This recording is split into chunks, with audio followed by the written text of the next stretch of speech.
I am Ron. I play guitar and Stick to Your Guns. And I'm George, and I play drums and Stick to Your Guns. What's up, boys? What's up? We're here in LA.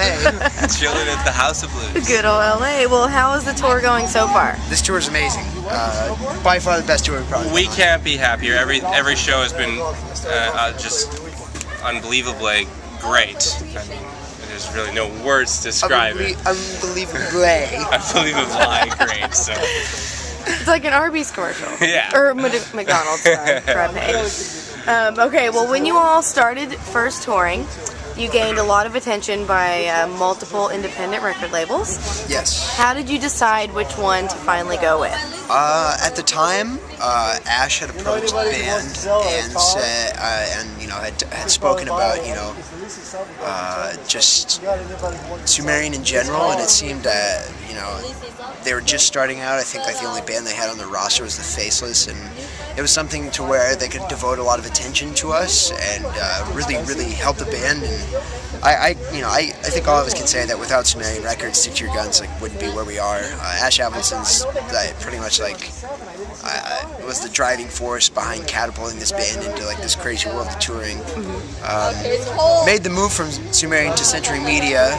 Century Media didn't work out too well, probably because it's not as hands-on as Sumerian is. So now we're back at Sumerian. Couldn't be happier. Latest release has just been awesome. So yeah, I guess our decision to go with Sumerian just had to do with what Ash had to approach us with. Cool.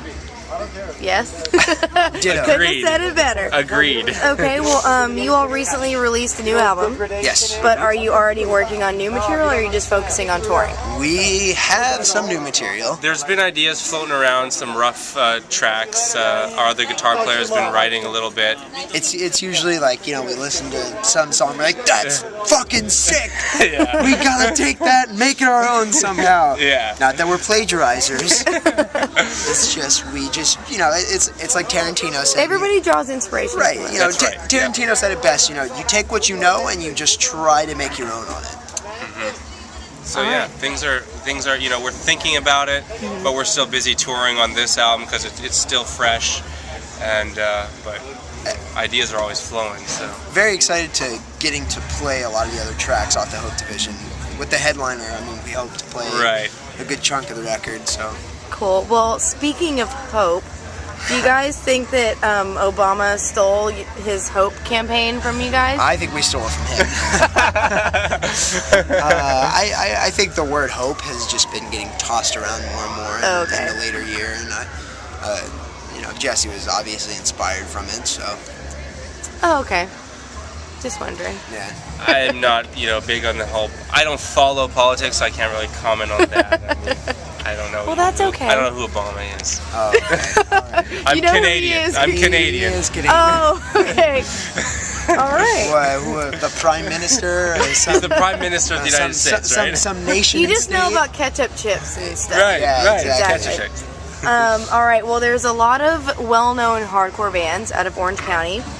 So how do you think that you stand out from the rest? In the scheme of Orange County hardcore bands, I don't know if we necessarily stand out. I mean, we're just trying to do what we do, or all we know how to do. I mean, you look at bands like Ignite and Excessive Force and stuff like that, and all these bands that are coming. Excessive Force came out of Orange County, right? Pretty sure they did. I don't know. I don't know who that is. Yeah,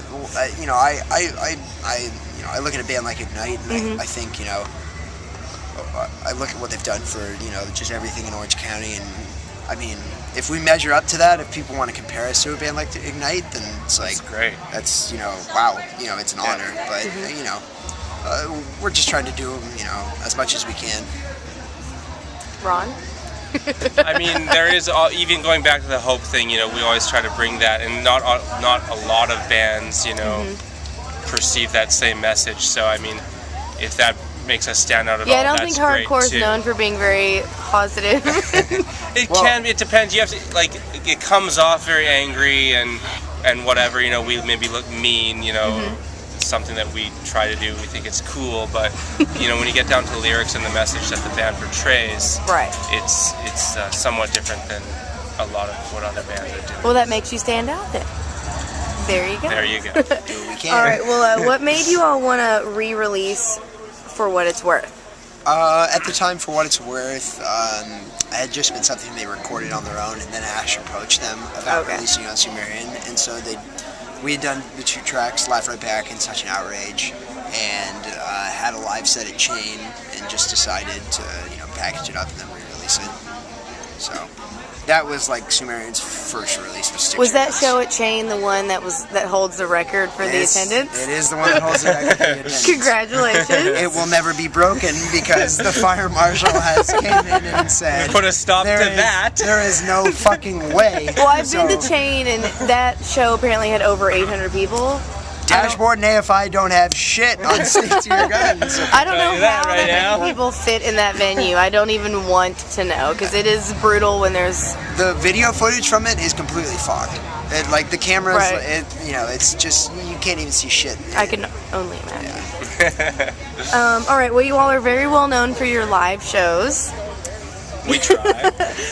How do you keep such a high energy when you tour as much as you do? You just have to bite. 5-hour energy. You just have to bite your lip and just kind of give it hell. I mean, there are days I'm setting up my drums on stage. I'm like, I do not know how the fuck I'm about to play this set. Like I got 1 hour of sleep. Like I drove 12 hours last night. Like I've been loading in fucking merch all day and sitting through all these bands. Like, however the fuck I'm gonna pull this off is gonna be a miracle to me. And so, it's when we start playing, it's like I believe in this band and like what we do so much that I feel as though I don't want to sound like corny and say like it's like an energy or something like that, but I do feel like something like I just feel this force that when we're playing, like that I'm compelled to give it 110% every night. Well, that's awesome. Yeah, it's just like people are paying money to come to the shows and stuff. Shit. Yeah, like so. I mean, it's if we're just gonna stand there and play our instruments, that's one thing. But I mean, we want to try to be as entertaining as we can, without